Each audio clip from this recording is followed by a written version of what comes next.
तो सीढ़ी पर 2 पांव रख करके गैया मैया ने दांत से वो रस्सी दबाई और गैया मैया ने घंटा बजा दिया। दोपहर का 12 बज रहा था।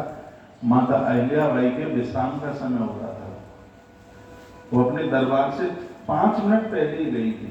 गौ माता ने जैसे ही घंटा बजाया तो खिड़की खुली थी, तो उसने गाय को देखा।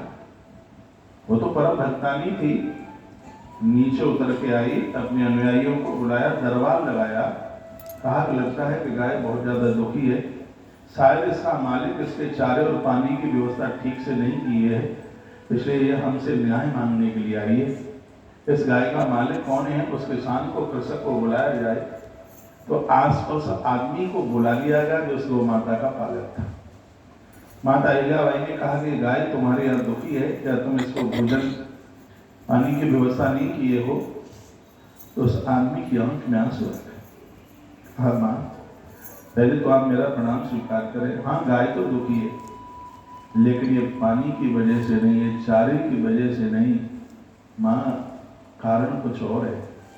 माता अहिल्याबाई ने कहा क्या कारण है बताओ? तो माँ मैं बता नहीं सकता, यदि मैंने कारण बता दिया तो शाम तक मैं जिंदा नहीं रहूंगा, मेरे प्राण ले लिए जाएंगे। माता अहिल्याबाई ने कहा मेरे राज्य में इतनी किसी की गुंडागर्दी, एक निरपराध के वो प्राण ले लेगा? तो निसंकोच होकर के बोल, गाय ने घंटा क्यों बजाया है, इसके दुख का कारण क्या है?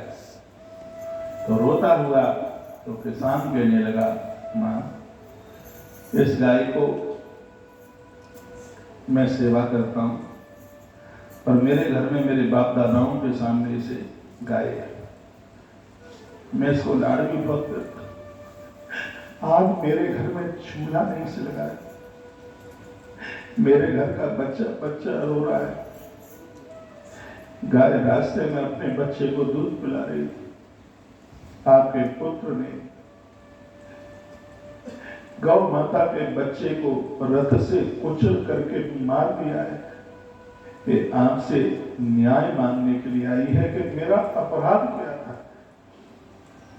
मेरे बच्चे को, मेरे वत्स को क्यों मारा है?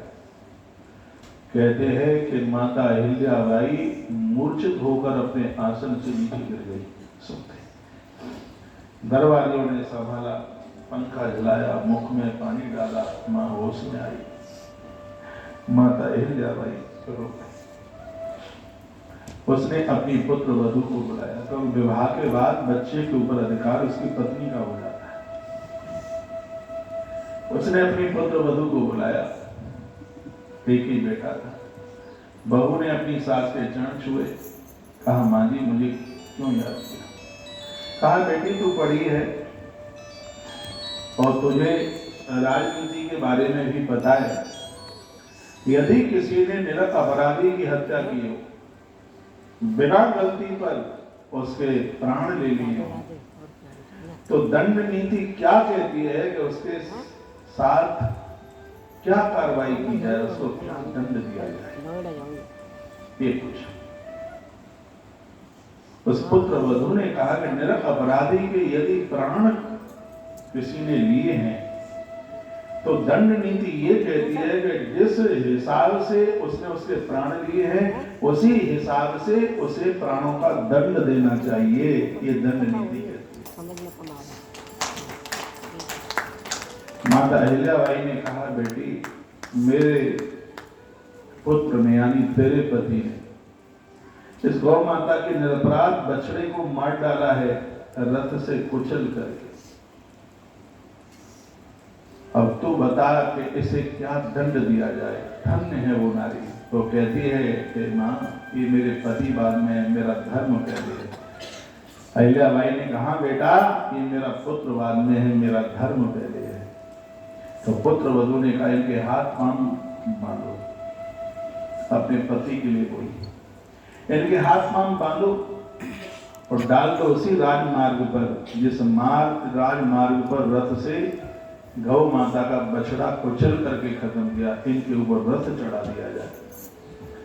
धन्य है वो माता, उसने देर नहीं लगाई, इकलौता ही बेटा था, उसके हाथ पांव बांधे, डाला उसको राजमार्ग में और अपने सेनापति को कहा कि रथ निकाल दो इसके ऊपर, इसके प्राण बचने नहीं चाहिए। धिक्कार मेरी कोख के लिए, मैंने एक ऐसे गुंडे को, बिगड़े को मैंने जन्म दिया। देवता भी जिस गोवंश की पूजा करते हैं और इसने उस गोवंश के प्राण ले लिए। धिक्कार है, मेरी तो कोख कलंकित हो गई। ऐसा कह करके वो राजमाता फूट फूट करके रोने लगी। सेनापति चरणों में गिर पड़ा। सेनापति ने कहा, मां मैं ये नहीं कर सकता, एक ही आपका राजकुमार है, मां इसे क्षमा कर दीजिए। मां ने कहा, क्षमा उसे ही किया जा सकता है जो क्षमा के योग्य है। क्षमा के लिए भी तो योग्यता होनी चाहिए, ये क्षमा के योग्य ही नहीं है। सेनापति ने कहा, मुझे नौकरी से आप बर्खास्त कर दो, लेकिन मैं राजकुमार के प्राण नहीं ले सकता। धन्य है वो माता, वो रथ में स्वयं बैठी और राजमाता अहिल्याबाई ने अपना रथ आगे के लिए बढ़ाया। उसका बेटा पड़ा हुआ, बंधा हुआ कांप रहा था, उसके प्राण जाने वाले थे। जैसे रथ आगे के लिए बढ़ा तो वही गौ माता रथ के सामने आकर के खड़ी हो गई। अहिल्याबाई मैया ने कहा कि गाय को अलग करो, और द्वारा से रथ निकाला। फिर गौ माता सामने चल के आ गई। अहिल्याबाई माता फिर भी नहीं मानी, और तीसरी बार जैसे रथ आगे के लिए बढ़ाया तो गौ माता आगे रथ के आगे खड़ी होकर के गर्दन यूं कर रही थी ऐसे। वो मुंह के बोल तो नहीं रही थी, लेकिन उसकी भावना यह बता रही थी, वो कह रही थी, हे मां मेरी तो कोख खाली हो गई है, मेरी तो कोख उजड़ गई है, लेकिन तुझ जैसी पवित्र देवी तो अवतारणी है, मैं तेरी कोख को उजड़ने नहीं दूंगी, इसे तू क्षमा कर दे, माफ कर दे। आज इंदौर में उस स्थान को हाड़ा बाजार के नाम से जाना जाता है। हाड़ा बाजार है उसका नाम, जहां पर गैया मैया 3 बार आड़ी होकर के खड़ी हो गई। ऐसी गाय है तो स्वयं की कोख को उजाड़ सकती है, लेकिन ये अपने भक्त की कोख को नहीं उजड़ने देती। ऐसी गाय, ऐसी गौ माता उसे जगत कल्याण के लिए धरती पर चल करके आई। जब सृष्टि का आरंभ हो रहा था, भोलेनाथ ने परम्बा को कहा, अब हम धरती की रचना करेंगे, एको हम बहुत श्यामा, एक से अधिक बनेंगे, सृष्टि बनाएंगे। तो माता जगदम्बा ने कहा कि मृत्यु लोक में पहुंचा हुआ जीव, उससे बहुत गलतियां होंगी, क्योंकि माया के आवरण में तो जीव का स्वभाव है गलती करना। तो मृत्यु लोक में जन्मे हुए उस जीव का कल्याण कैसे होगा, कैसे कल्याण होगा?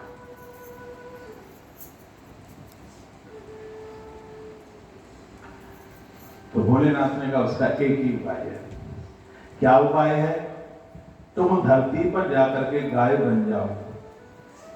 तो मां जगदम्बा ने कहा, मैं तो तुम्हारे बिना रह ही नहीं सकती।